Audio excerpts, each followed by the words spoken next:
Hello everyone. Today we are going to talk about a thriller film called Bark from 2023. Enjoy your viewing. The film begins in a forest full of insects and other fauna. There is a man in a bloody shirt tied to a tree with his hands tied behind his back. The man's name is Nolan, and he tries to free himself, but to no avail. Nolan is not a genius, so he thought of nothing better than to call for help. However, no one responds to his cry. Then he tries to break the rope, but the situation does not change. Hearing a noise nearby, he tries to get up and notices a human figure in the distance. The stranger walks away, not responding to his cries for help. The day passes like that. Soon the forest is covered with fog, the sky is covered with clouds, and different sounds are heard around, which makes it even more frightening. Among these sounds, Nolan even hears the breathing of predators, but none dare to keep him company. The night passes in agony. When the sun rises over the forest, Nolan wakes up and notices berries and dewdrops nearby. Taking off his boot, he tries to reach for a twig, but eventually his plan fails. Realizing that this is not going to work, Nolan sets to work again, trying to grind the rope against the trunk. But by nightfall, to no avail. He sits sadly under the tree, and even starts talking to a bird pecking at something nearby. However, the bird does not respond, and then flies away. Suddenly, Nolan sees a girl named Nova nearby, who is also tied to a tree, not with her hands, but with a chain around her stomach. Nolan himself suddenly changes his pose. Nova is an activist who is participating in a protest against deforestation. He notices other people around him. Nolan asks Nova for a bottle of water, but she ignores his request. Suddenly, a noise is heard in the forest. A huge mechanized logging machine is moving through the trees, grinding them into chips along with the protesters.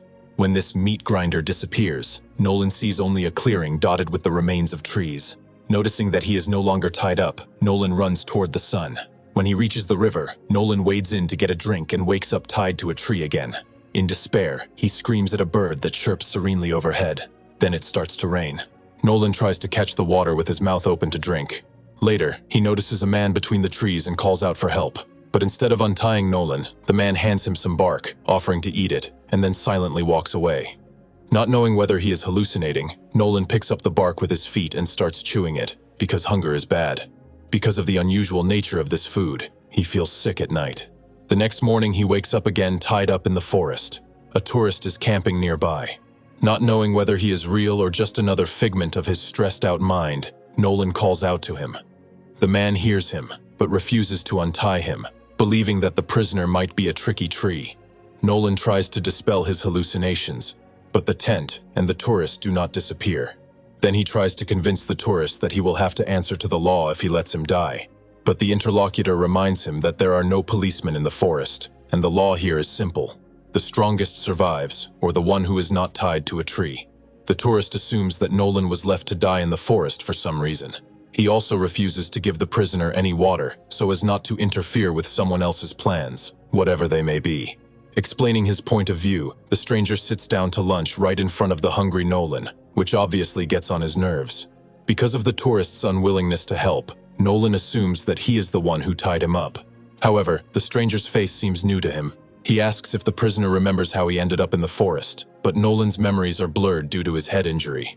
The last thing he remembers is cooking dinner at home when the phone rang. The tourist asks if Nolan had any enemies. He assures him that he lived an ordinary life and never hurt anyone. Pretending to believe him, the other man laughs and promises to help him.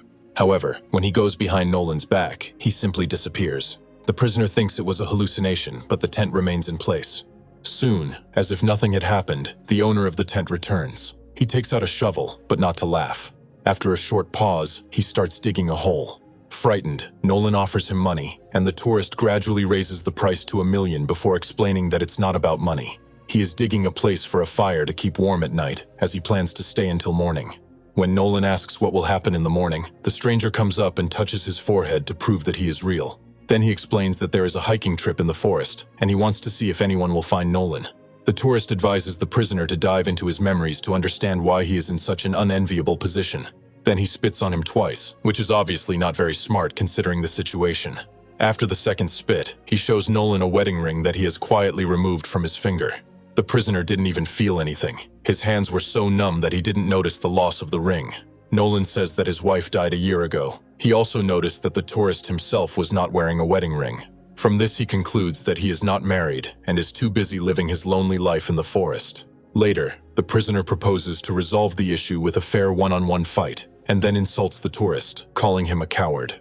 Along the way, he gives him an impromptu psychotherapy session, suggesting that he grew up angry because his parents did not love him. In response, the stranger calmly says that Nolan will never get out of here. The enraged prisoner throws his shoe at him with force, but misses. He warns that in the morning he will scream and the tourists will hear him. The stranger just smiles and says, "We are far from the main routes, so it's unlikely." Then he leaves, having previously thrown the ring away. Left alone, Nolan studies the tourist booklet with the map he left behind to figure out where he is. It turns out that he's in a 4,000 square kilometer nature reserve, as big as a haystack, in which he's like a small lost needle. To increase his chances of being rescued, Nolan writes "help" in blood on a booklet and throws it into the wind, hoping that someone will find the message. But the piece of paper falls very far. Suddenly, a group of athletes runs past him. Nolan tries to attract their attention, but they don't even notice him and disappear into the forest. According to the laws of nature, night falls again. In the darkness, the prisoner sees the light of a searchlight moving between the trees, and then he hears the hum of a helicopter. Nolan's joy knows no bounds, but it quickly disappears when one of the rescuers leans not over him, but over his own body, still tied to the tree. The familiar stranger stands behind him again. He explains that Nolan will last a few more days before dying of dehydration. However, he does not want to explain why Nolan is in this situation, because the prisoner has to understand it himself.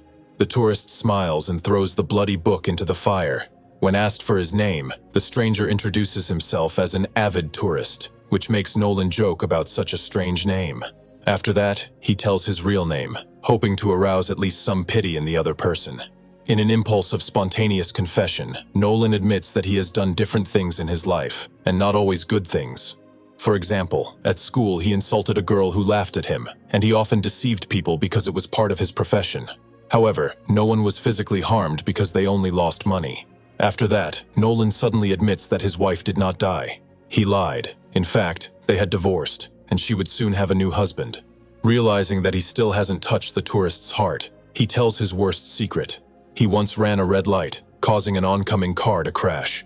Nolan didn't even stop to see what happened to the passengers, he just drove on. The tourist listens silently, and then says that he was the driver of the car.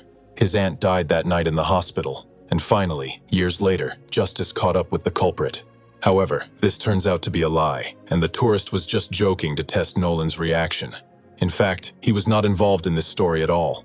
However, he is not going to let the prisoner go, because his real goal is different. The next morning, the tourist wakes Nolan up and offers him a deal. He will give him water, but only if he keeps quiet. He then tapes the prisoner's mouth with soundproofing tape and goes about his business.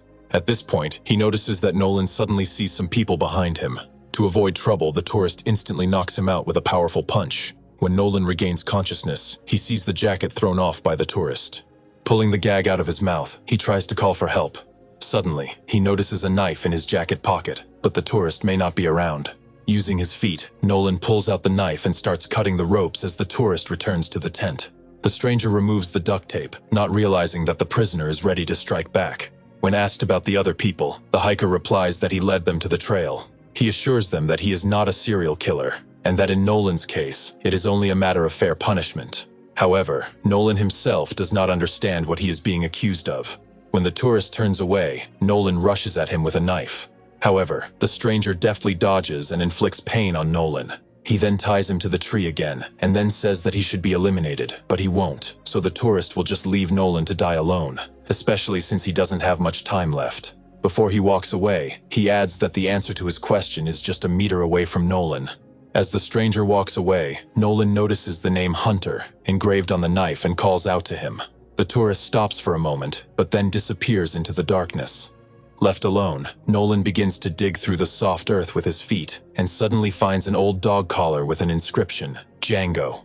At that moment, he is overwhelmed by memories. Years earlier, he had a fight with his wife. She demanded that he give their dog to another person. However, instead, Nolan simply took the dog into the woods, tied it to a tree, and left it to die. Later, a tourist found the dog's body. He took the collar, and when he saw the owner's address on the back of the tag, he realized everything. To make sure, the tourist called Nolan, introducing himself as a poll worker, and asked if he had a dog. He lied and said that Django had just run away. And now Nolan finally realized why he was being punished. Nolan smiles at the sunlight. Then the man hits his head with all his strength against a sticking out branch to get rid of his suffering forever. If you have watched the video so far, you should know that I am happy to have viewers like you. Thank you for watching to the end. Subscribe to the channel and follow the news. Klonsak Recapped was with you. See you soon.